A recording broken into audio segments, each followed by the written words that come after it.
kanyang matigas na tindig ay nakakayag ang tapak at dignidad ng isang kabataang handang maging huwaran, hindi lamang sa ganda ng pananamit, kundi sa diwang pakabayan at pusong nagmamahal sa bayan.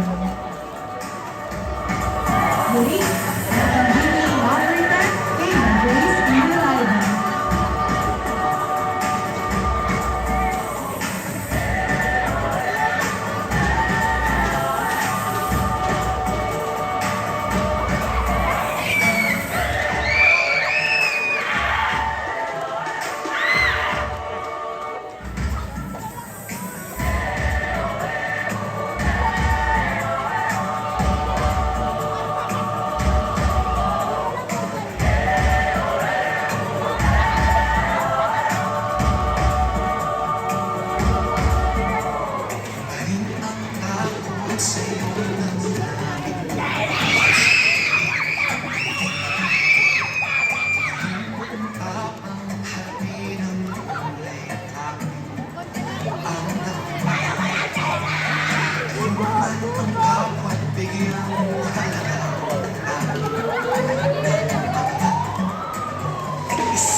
Sana ang sarili